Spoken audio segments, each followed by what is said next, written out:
ouviu falar na Revolta dos Malês? Em 1835, Salvador foi palco de uma das maiores revoltas negras do Brasil. 7 vozes vão te guiar por essa história. Vamos começar. Olá pessoal, vamos voltar ao Brasil do século XIX, mais precisamente ao ano de 1835.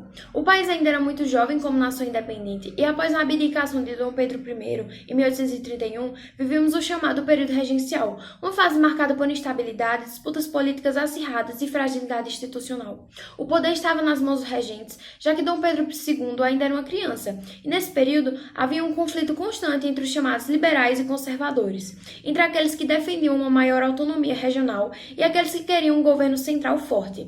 A falta de estabilidade política aumentava o clima de tensão no país inteiro. Ao mesmo tempo, a escravidão era a base da economia e da estrutura social brasileira. A elite branca, especialmente no Nordeste, dependia do trabalho escravo para manter sua riqueza e influência. Salvador era um dos principais centros urbanos e portuários do país, e ali se concentrava uma população africana numerosa e diversa. Nesse caldeirão social, religioso e político, fermentava a revolta dos malês. Agora, vamos entender a realidade econômica e social da época. A economia baiana no início do século XIX passava por uma transformação. A produção de açúcar, que já havia sido a base da riqueza colonial, estava em declínio. A competição com outros produtores internacionais e o desgaste das estruturas de produção enfraqueciam a economia local. Mesmo assim, Salvador seguia como um centro comercial e político importante, e sua população era extremamente diversa.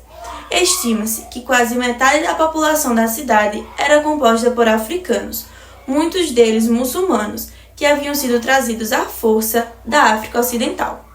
A vida para esses africanos, fossem escravizados ou libertos, era extremamente difícil. Os escravizados enfrentavam trabalhos pesados, castigos físicos, vigilância constante. Já os libertos, embora livres por lei, sofriam uma enorme discriminação e tinham sua mobilidade e oportunidades limitadas. Havia ainda uma vigilância rigorosa sobre reuniões, cultos religiosos africanos, falas em línguas nativas e formas de organização. O medo da elite branca era claro, temiam que os africanos pudessem se unir, organizar-se e resistir ao sistema opressor, o que de fato aconteceu com os malês. Mas quem eram os malês? E quem liderou essa revolta? Esse nome vem do Yorubá e Mali, utilizado para se referir aos africanos muçulmanos. A maioria era composta por nagôs, iorubás islamizados, além de haussás e outros povos da África Ocidental. Muitos sabiam ler e escrever em árabe, e praticavam sua fé com disciplina e profundo conhecimento religioso. Esses homens e mulheres viviam sob intensa repressão cultural e religiosa. A prática do islamismo era proibida e muitos eram obrigados a se converter ao catolicismo. Ainda assim, eles resistiam, reunindo-se em segredo, ensinando a leitura do Alcorão e mantendo suas tradições. Os líderes da revolta, como Pacífico Licutã, Haruna, Manuel Calafate e outros, organizaram um movimento com base em valores religiosos e uma estrutura quase militar. A revolta foi planejada durante meses, com o objetivo de tomar o controle de Salvador, libertar os africanos muçulmanos e criar uma sociedade mais justa para os seus. A noite escolhida foi a de 24 para 25 de janeiro de 1835. Eles se armaram com facas, espadas, lanças improvisadas, confiantes na vitória e guiados por um profundo senso de justiça e fé. Outros grupos sociais também fizeram parte desse cenário. Vamos ver como. Boa noite, repórter. É importante lembrar que, embora a revolta tenha sido protagonizada pelos africanos muçulmanos, outros grupos sociais também estiveram presentes no contexto. A população negra libertada que crescia em Salvador reagiu de diferentes formas.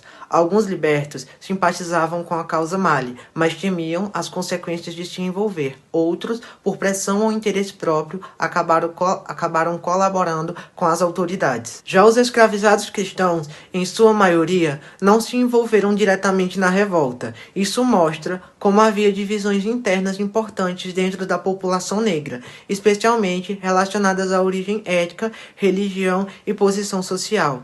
Vale lembrar que a Revolta dos Males foi essencialmente urbana, diferente de outras revoltas da época, que contaram com indígena ou sertanejos. Essa teve como cenário as ruas de Salvador e seus arredores. Foi uma revolta afro-islamíaca, com um ato de resistência cultural e religiosa em um espaço urbano altamente vigiado. Esses elementos tornaram a Revolta dos Males única na história do Brasil.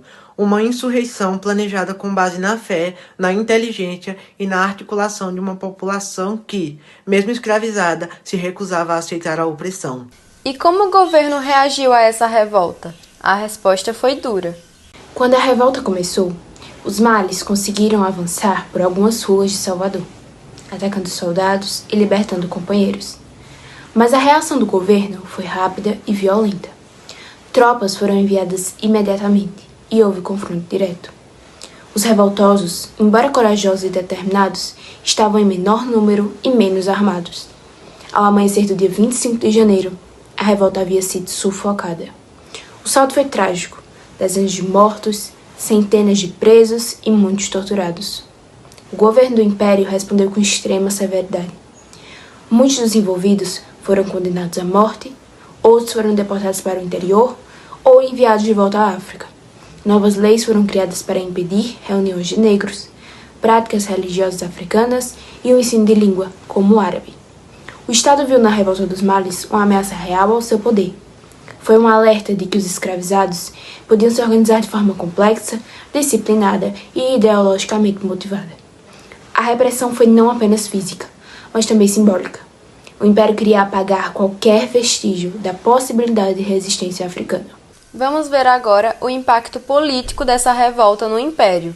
A Revolta dos Malês deixou marcas profundas na política brasileira, sendo justificativo o aumento da repressão e a centralização do poder. O governo fortaleceu a Guarda Nacional, onde buscava limitar ainda mais a liberdade dos negros, tanto os escravizados, tanto os já libertos. Pouco depois, com a maioridade de Dom Pedro II, o governo se consolidou e buscou evitar novos levantes, novas derrotas. Mesmo com a revolta dos malês, nós vemos o quanto o Império era vulnerável, por isso evitava novos levantes. E também revelou uma grande resistência negra, uma grande resistência contra a escravidão no Brasil. Isso mostra uma luta em busca de dignidade, liberdade, fé e identidade. Para fechar, veremos o legado da Revolta dos Malês. Mesmo derrotada, a Revolta dos Malês se tornou um símbolo de resistência. Foi a maior revolta urbana de escravizados na história do Brasil e também uma das mais bem organizadas. Ela nos lembra que os africanos trazidos ao Brasil não vieram como escravos, mas foram transformados em escravizados. Antes disso, eram professores, guerreiros, comerciantes, religiosos e pensadores. A presença muçulmana na Bahia marcou profundamente a cultura afro-brasileira. Muitos dos costumes, palavras e práticas que resistiram ao tempo têm origem na herança malê. Ao contar essa história, damos voz àqueles que tentaram a apagar. Reconhecemos o protagonismo negro na construção do Brasil não apenas como uma força de trabalho, mas como força de pensamento, de cultura e de revolução. Que a memória dos malês continue viva, inspirando novas gerações a lutarem por justiça, igualdade e liberdade. A história dos malês é resistência. Se essa história te tocou, ajude a manter viva a memória de quem lutou por liberdade. Até a próxima!